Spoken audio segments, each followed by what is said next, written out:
Hi గారు, welcome to our channel. ప్రస్తుతం మనతో పాటు దాము భారతి గారు సీనియర్ జర్నలిస్ట్ ఉన్నారు. వారితో ఒకసారి మాట్లాడదాం.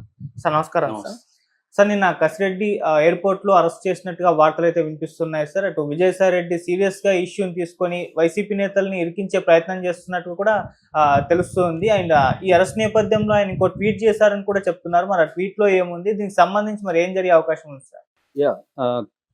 కసిరెడ్డి రాజశేఖర్ రెడ్డి, ఆయన్ని రాజు కసిరెడ్డి అంటారు. తనని నిన్న ఇక్కడ శంషాబాద్ ఎయిర్పోర్ట్లో ఆంధ్రప్రదేశ్ సిట్ పోలీసులు అరెస్ట్ చేసినట్టుగా చెప్తున్నారు. అతను దుబాయ్ నుంచి హైదరాబాద్ వచ్చినట్టుగా చెప్తున్నారు. యాక్చువల్గా రాజు కసిరెడ్డి మీద లుకౌట్ నోటీసులు ఎప్పుడో జారీ చేశారు. అతను విదేశాలకు వెళ్ళలే అని వీళ్ళు అనుకున్నారు పోలీసులు. కానీ వీళ్ళ కళ్ళు గప్పి అతను విదేశాలకు వెళ్ళిపోయినట్టుగా చెప్తున్నారు. సో అతను రాజేష్ రెడ్డి అనే పేరుతో పాస్పోర్ట్ తీసుకొని వెళ్ళాడనే వార్తలు తెలుగుదేశం మీడియా ప్రచారం చేస్తుంది. సో అందులో ఎంతవరకు నిజముందనేది తెలీదు. అతని వైపు నుంచి చెప్తున్నది ఏమంటే, నేను ఆల్రెడీ కోర్టులో నేను పిటిషన్లు వేసాను. సో ముందస్తు బెయిల్కి వేసాను. అట్లాగే సుప్రీంకోర్టులో కూడా ఈ కేసుకు సంబంధించి నన్ను అరెస్ట్ చేసే అవకాశాలు ఉంది కాబట్టి మీరు అరెస్ట్ చేయొద్దని చెప్పండి, నేను సహకరిస్తాను. ఇది ఎందుకంటే 7 ఏళ్ళ లోపల జైలు శిక్ష పడే కేసులే పెట్టారు సెక్షన్లు, ఇవన్నీ కూడా తను చెప్తున్నాడు.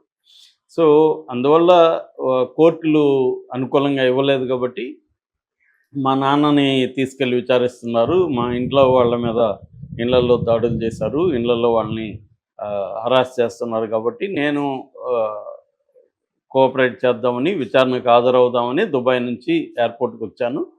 ఈ లోపల వాళ్ళు నేను ఎక్కడ పారిపోతాను అన్నట్టుగా నన్ను పట్టుకున్నారు. నేను వస్తున్నాను మీ దగ్గరికి, రేపు వస్తానంటే కూడా వాళ్ళు వినలేదు అనేది అతను చెప్పినట్టుగా వాళ్ళ టీము బయటికి చెప్తుంది. ఇక మూడవది ఏంటంటే, ఇందులో ఈ మద్యం కుంభకోణం వాస్తవమే. ఇది దాదాపు 3-4 వేల కోట్ల కుంభకోణం, అంటే కసిరెడ్డి చుట్టూ ఉన్నది.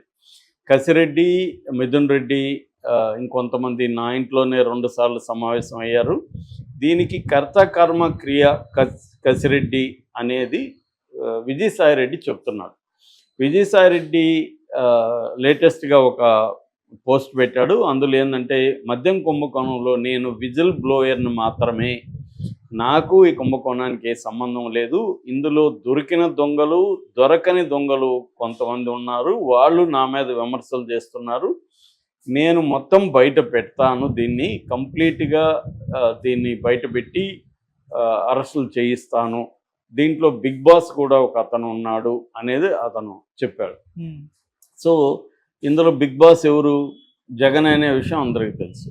సో ఎందుకు ఈ ట్వీట్ చేశాడంటే, విజయసాయి రెడ్డి మీద కసిరెడ్డి ఒక ఆడియో రిలీజ్ చేశాడు. అదేంటంటే, విజయసాయి రెడ్డి బట్టెబాజు మనిషి, అంటే మోసగాడు, నేను అతని గురించి డీటెయిల్గా మీడియాకి చెప్తానని, ఈ టైంలో నేను ఈ కేసు గురించి ఎక్కువ మాట్లాడను అనేది ఒక ఆడియో రిలీజ్ చేశాడు. త్వరలోనే నేను విచారణకు హాజరవుతానని కూడా అది దాంట్లో ఉంది. సో అతను పట్టుకున్నారు. ఇప్పుడు మరి అరెస్ట్ చూపిస్తారా, లేకపోతే కేవలం విచారణ కోసమే పట్టుకున్నారా, కోర్టుకు ప్రొడ్యూస్ చేస్తారా అనేది ఈరోజు తెలుస్తుంది. రెండవది, విజయసాయి రెడ్డి మీద చాలామంది విమర్శలు ఏంటంటే, దీంట్లో అసలు విజయసాయి రెడ్డికి తెలియకుండా ఈ కుంభకోణం జరిగిందా? మరి విజయసాయి రెడ్డి ఇంట్లో ఎందుకు మీటింగులు పెట్టుకుంటారు? కుంభకోణాలు చేసేవాళ్ళు విజయసాయి రెడ్డికి ఇంట్లో పోయి మీటింగులు పెట్టుకుంటారా తెలియకుండా ఉంటే? కాబట్టి రెండవది, ఈ కసిరెడ్డికి 100 కోట్లు నేను మా అల్లుడి బ్రదర్ దగ్గర కంపెనీ నుంచి 100 కోట్లు ఇప్పించాను అంటున్నాడు. మరి ఒకప్పుడేమో నా అల్లుడికి నాకు సంబంధమే లేదు, అరబిందో వాళ్ళతో నాకు అసలు ఏ పరిచయం లేదు, నేను అల్లుడికి వాళ్ళ తమ్ముడు తప్ప ఎటువంటి లావాదేవీలు వాళ్ళతో లేవని ఆయన అనేక సార్లు మాట్లాడి, ఇప్పుడు మరి 100 కోట్లు ఈయన మాటకి వాళ్ళు జస్ట్ మాట చెప్తే 100 కోట్లు ఎవడని ఇచ్చేస్తాడా?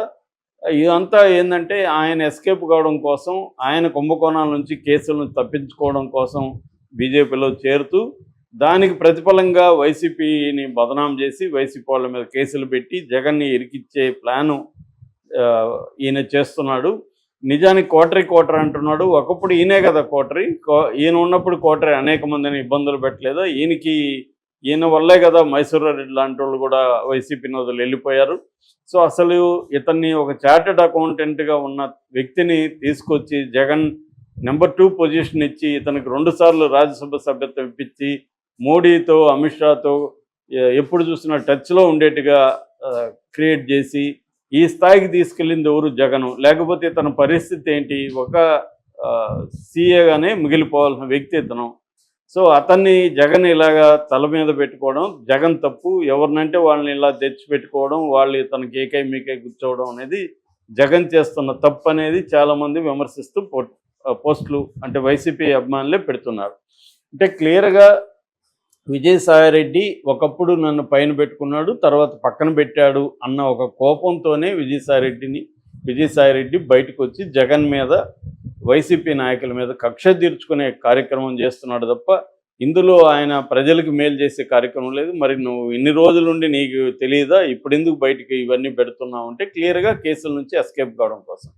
జగన్ కూడా ఇదే మాట అన్నాడు, భయపడి కొంతమంది బయటకు వెళ్ళారని. ఇతను భయపడి వెళ్ళడం కాకుండా జగన్కి యాంటీగా మారాలన్న ఒక కండిషన్తోనే చంద్రబాబుతో కుమ్మక్కయ్యాడు. ఎందుకంటే ఇప్పుడు ఈయన నెంబర్ 2గా చేసుకున్న గెస్ట్ హౌస్ కట్టిందని సాక్షాత్తు హైకోర్టే సీరియస్గా మందలించింది. సో ఈ కేసులు ఆయన మీద ఉన్నాయి. అట్లాగే కాకినాడ పోర్టు కుంభకోణం, ఆ పోర్టుకు సంబంధించిన బెదిరించి వాటాలు రాసుకోవడంలో కూడా ఈయన ప్రధాన పాత్ర ఉందనేది అందరికీ తెలిసిన విషయమే. ఈ కేసుల నుంచి ఈయన బయటపడడం కోసమే ఈయన తెలుగుదేశంతోనూ బీజేపీతోనూ కుమ్మక్కయి తెలుగుదేశంలో చేరితే కరెక్ట్గా ఉండదు కాబట్టి బీజేపీలో చేరి ఈయన గవర్నర్ పోస్ట్ లాంటివి తీసుకోవడం ఒకటి.